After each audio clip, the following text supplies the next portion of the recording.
Assalamualaikum warahmatullahi wabarakatuh dan salam sejahtera. Sesi hari ini saya akan memanfaatkan waktu untuk menjelaskan beberapa persoalan yang agak berbangkit dalam beberapa hari yang lalu. Sidang akhbar seusai titah diraja Parlimen. Mengapa saya tidak hadir? Jawapannya mudah. Ini bukan sidang media Pakatan Harapan.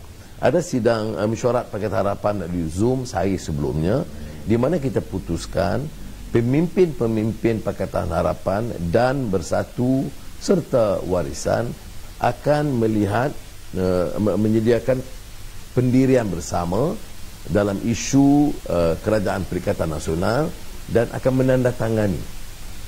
Oleh yang demikian, kita tidak akan mengadakan sidang khas Pakatan Harapan.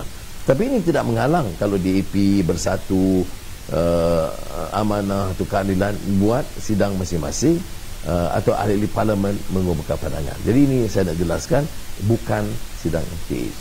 Dan tetapi kita demokratik, boleh luahkan. Dan selepas ini kita akan jelaskan supaya semua program PH atau sidang PH mesti diumumkan oleh Sekretariat PH. Dan tidak boleh umpamanya saya menggunakan Sekretariat Keadilan untuk membuat program bagi pihak PH. Kita ada satu beberapa peraturan yang kita harus patuhi. Yang berbangkit juga ialah kontroversi tentang titah diraja. Tuanku Yang di-Pertuan Agong dari masa ke semasa akan menyampaikan ucapan atau titah perasmian pembukaan Parlimen bagi sesi yang tertentu.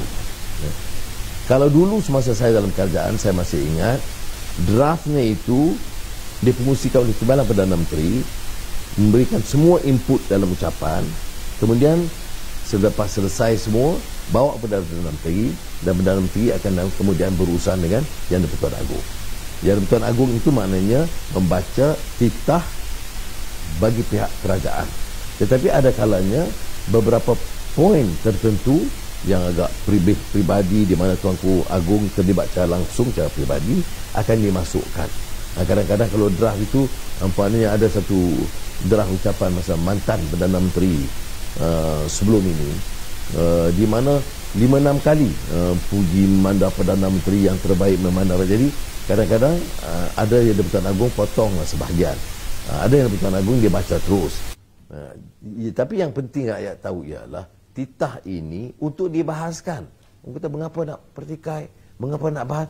Titah ini adalah untuk dibahaskan. Itu sebab itu perbahasan mengenai usul bahas titah diraja.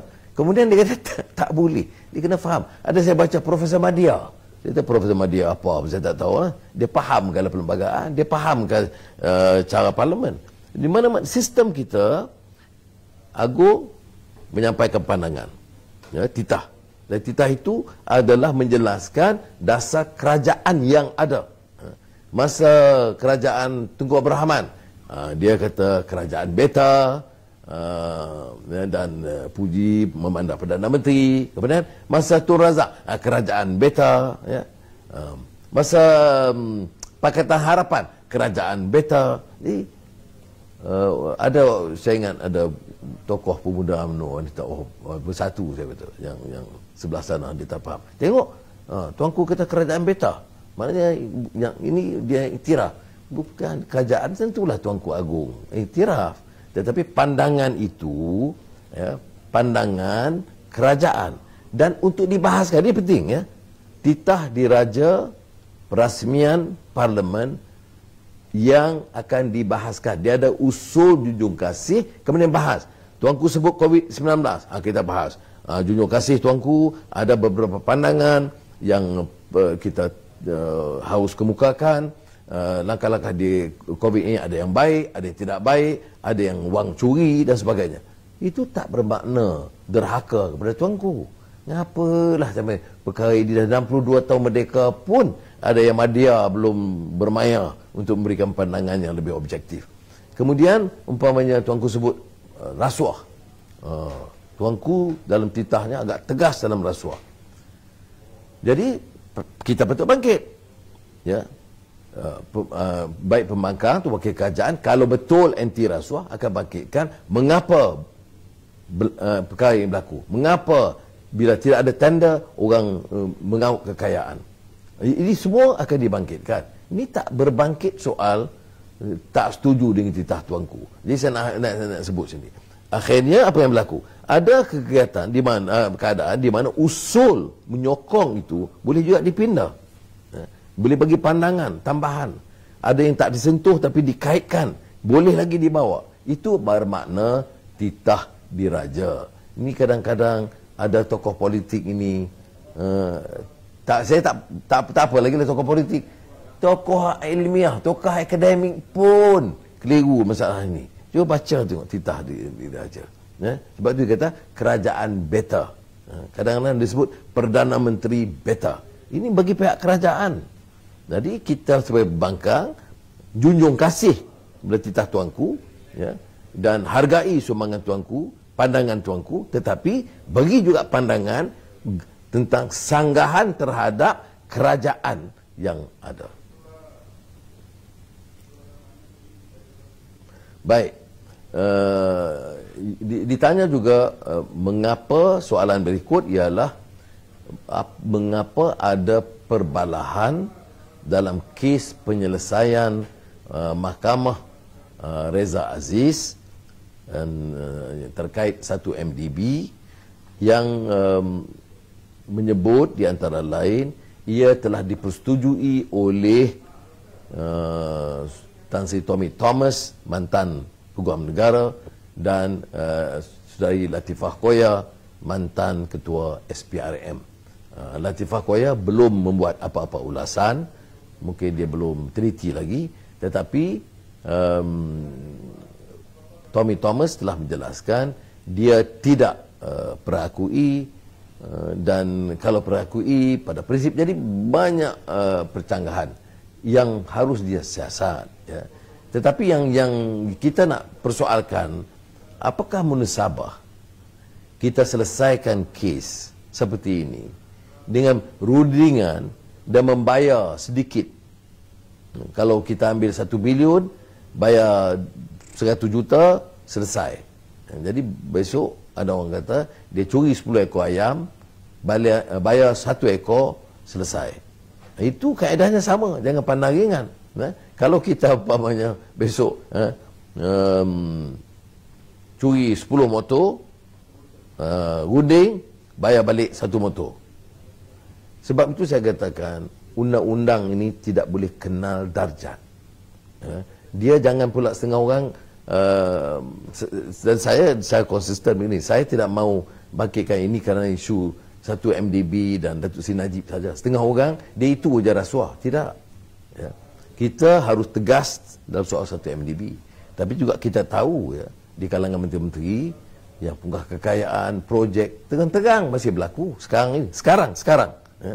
Dan juga dalam kerajaan Pakatan Harapan dulu, ini di mana SPRM tidak betul-betul agresif untuk menangani masalah ini. Jadi kalau kita bincang rasuah, kita tidak mau rasuah itu memelihara golongan atasan, bangsawan dan korporat dan mendera golongan di bawah. Dan saya selalu berikan contoh di antara supaya senang orang faham, ya. Mengapa tak ambil tindakan orang yang ambil 100 juta ringgit? Itu bukan rasuah, itu commission. Mengapa ambil tindakan orang polis ambil RM50? Itu corruption. Ini jadi perkara mainan, sebab ini yang berlaku. Ini yang disebut antara dua darjat. Antara dua darjat itu filem P. Ramlee yang terkenal, tetapi ia memberikan satu kefahaman kepada kita bahawa dalam sistem perundangan ini dia bukan kira parti. Kita marah hanya kerana ia kecurangan, rasuah, UMNO. Tapi kalau rasuah di kalangan keadilan, okey. Ini sebenarnya satu kesalahan dari segi pendekatan dan kefahaman kita. Jadi saya harap kita dapat faham beberapa isu yang saya sebut tadi, ya. Kerana saya sebut soal Pakatan Harapan, Terutama bila saya jadi ketua pembangkang sekarang ini dan pengurusi Pakatan Harapan, saya tentulah kena jaga bukan saja Pakatan Harapan tetapi blok pembangkang. Jadi banyak orang salah faham, dia kata mengapa nak panggil orang lain yang bukan Pakatan Harapan. Jadi pengurusi Pakatan Harapan ini keadilan, DAP, amanah. Tetapi sebagai ketua pembangkang, saya harus juga berurusan dengan pembangkang lain, ya, yang supaya dapat dirangkul sebagai satu kekuatan. Yang kedua, saya kata dalam soal 1MDB, penyelesaian reza, kita harus ingat bahawa kita tidak boleh pandang ringan atau enteng kerana isu undang-undang ini harus mengatasi semua. Yang kemudian juga saya sebut tentang titah diraja yang di-Pertuan Agong supaya jangan dikelirukan. Taat kita dan hormat kepada yang di-Pertuan Agong. Sebab itu dalam ucapan bahas oleh ahli parlimen, walaupun dia tidak bersetuju dengan kerajaan, dia tidak boleh singgung kedudukan dan kemuliaan raja. Dia bezakan, ya. Dan mudah-mudahan kita mendapat sedikit penjelasan, dan saya alu-alukan kalau netizen berikan teguran atau kritikan atau pandangan balas, dan supaya ikuti dengan baik perbahasan. Jangan tak payah kita benci-membenci, maki hamun. Kita ulas, setuju tak setuju, ini alasannya. Terima kasih. Wassalamualaikum warahmatullahi wabarakatuh.